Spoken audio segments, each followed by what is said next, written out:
Hello everyone, my name is Masterstarman, and welcome back for more Let's Play The Legend of Zelda, the Minish Cap. Last time, we started up and completed out basically 2 full areas. We went through Castor Wilds, and eventually arrived here at Wind Ruins. In this video, we're not going to waste any more time. We're going to head straight on to the 3rd dungeon and look for the 3rd element. Creepy ruins standing on the far side of Castor Wilds. Maybe that's where the ancient people who guarded the element used to live. Maybe. This dungeon is a little bit weirdly laid out. Like, can't really do anything with that there. Oh, I think, hold on, I think if I remember right...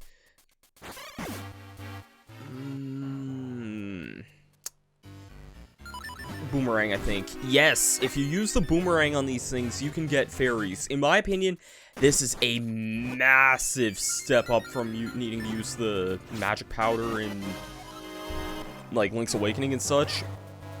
So, yeah. Wind Ruins is kind of a weird dungeon. To think ruins were once hidden within the cliffs this whole time. Watch your step, Link. There may be traps in here. So... I have a lot of weird stories with this dungeon, like, some more so than others. We have some new enemies here. We have Stalfos. We can do a number of things with Stalfos, actually. We can, flip them upside down with the, Cane Apache, which is a really nice way of taking care of them a little bit. Otherwise, they're not too difficult of enemies. Well, we kind of fought... another Stalfos type enemy in the Cave of Flames. I guess we also do just have the pot breaker, which lets us break those by just slashing. I'll keep Cane Apache on. I like this item for some reason. We have a lot of chests that are just kind of guarded out of the way here.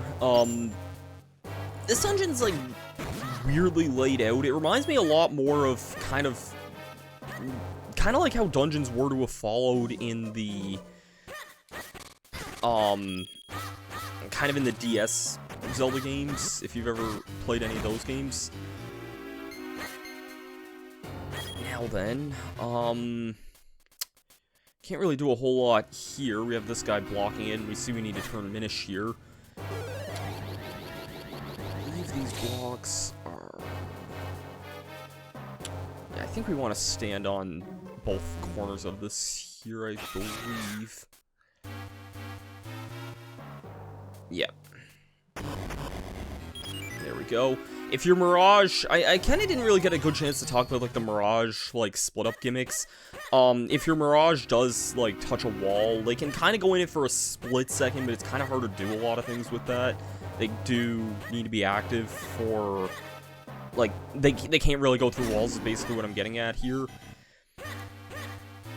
I guess to tell some of the weird stories with this dungeon here, there was one time I played this game when, I was kind of on my way back from a, I was on my way back from a cadet summer camp one time, and, this would have been 2012, and it was at a camp in Ontario that I was at. Did something just fall down, or was it my imagination? Might have been your imagination, but, I'm gonna drop down with this here, and I'll show you why in a little bit. I do recommend falling down here. We can't get that one key that fell down, but there is a way we can go through here, and check it out! You may have seen this earlier. I kind of didn't point this out when I was in this room before. There is, in fact, a piece of heart here. I think that's the only... Thanks, asshole. Okay, which block do I push to... Okay, which block do I push to get out of here? This is...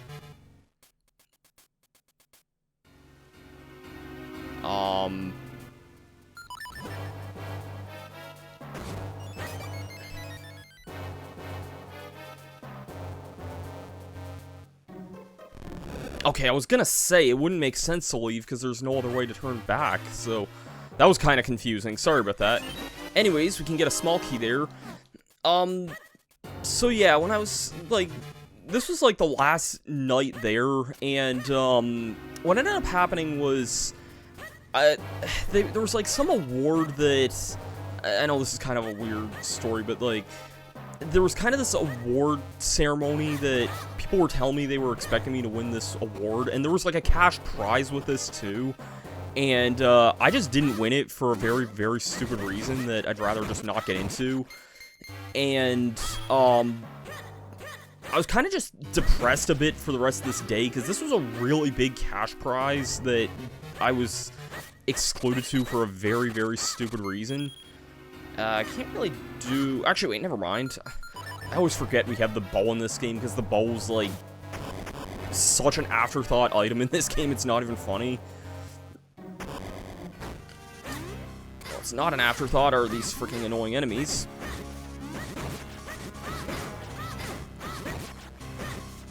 And I think, is this the... No, it's not the blue portal. I believe...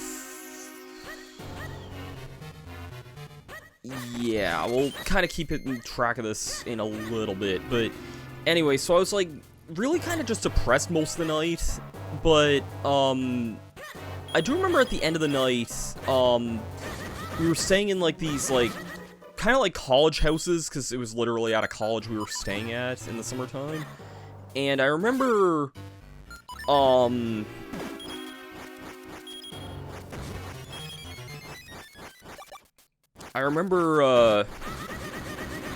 this is a red rupee, like, they take a lot of hits to kill, but they do drop a red rupee.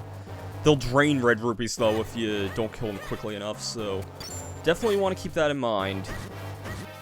But yeah, I just remember playing, like, this part of the game for some reason, and, like, listening to a lot of Journey music at the time, which was, it was just a memory that really stuck in my head for some reason, because it was kind of a crappy, like, moment for me, but it just... that moment in time wasn't really as crappy as, like, it could have been, I guess. Just something that I always thought about with this dungeon, but that's also not it for the stupid stories that I have to share with my times playing this dungeon.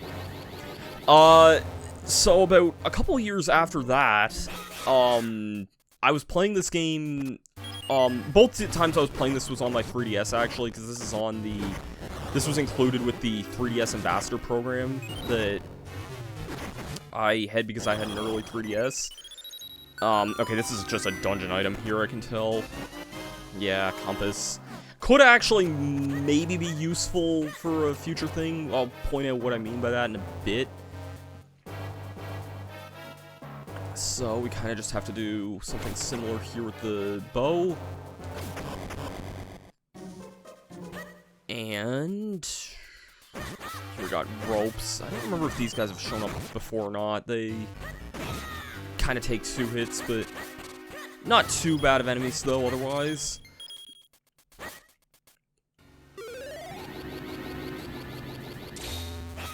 So...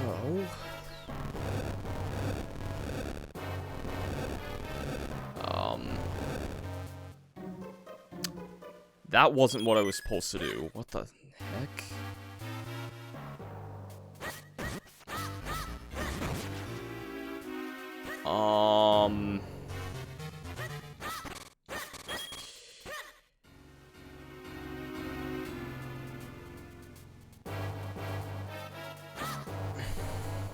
Oh, hold on. I think I see.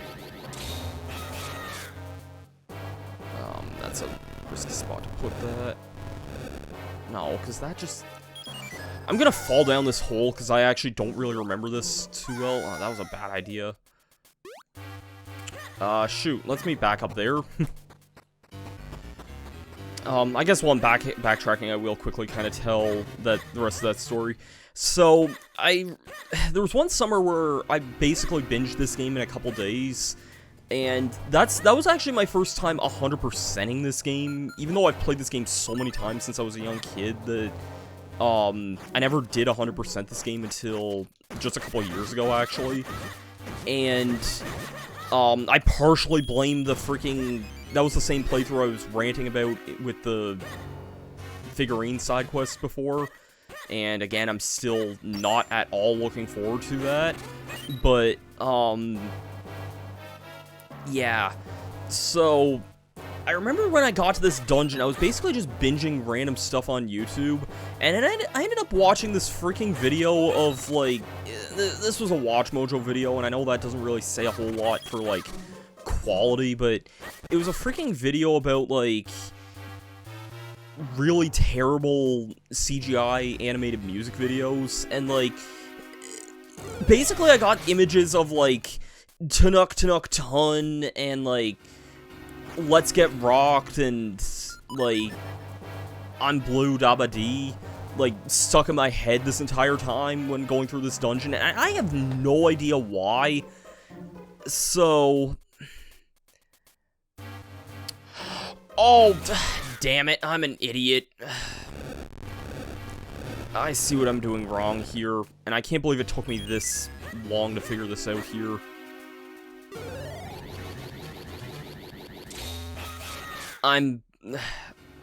Guys, I'm a moron. I'm a really big moron.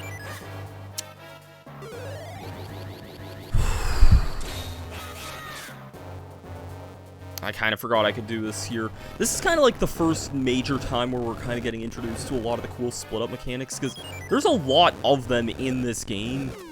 Like, I'm surprised, actually, like, how little we've seen this mechanic so far, because it's a very, very, very common thing in this game. So, anyways, with all that, we do have a small key there.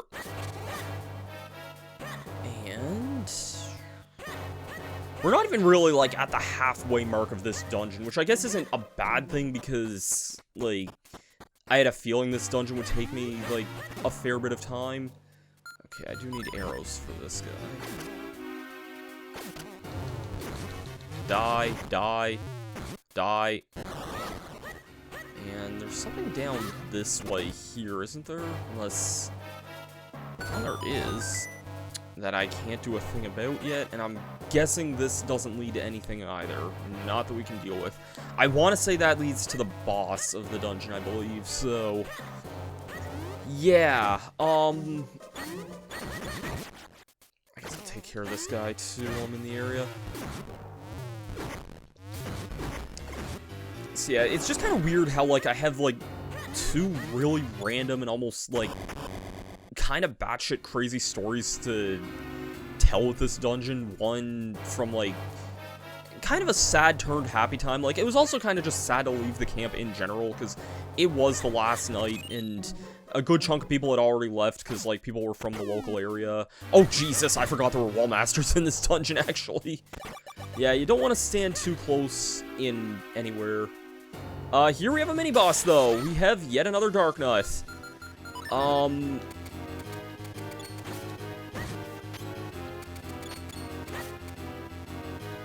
believe Pegasus boots are a good way of kind of getting around him, I think.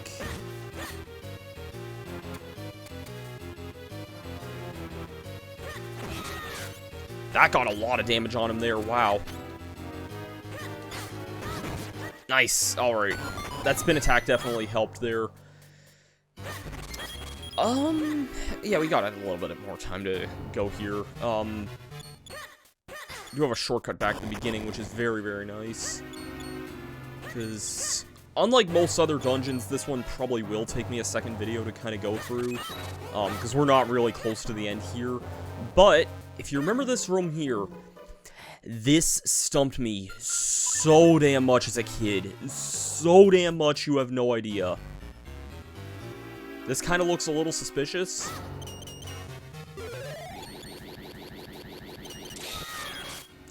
Yeah, that's a bombable wall.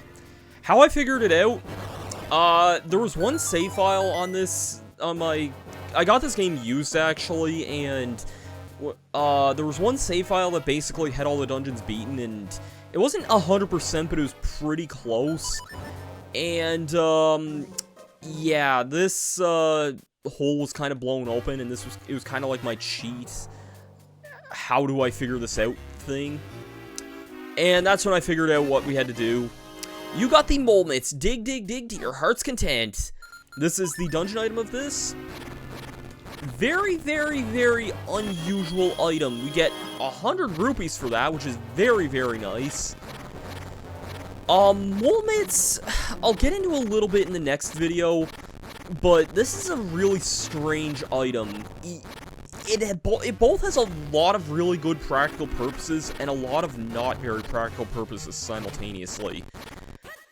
It's such a strange item to talk about because it's legit used for some of the best things in this game, but yeah. And I missed that one blue room, but whatever. With all that being said, I'm just going to grab the dungeon map here because we didn't really get this yet.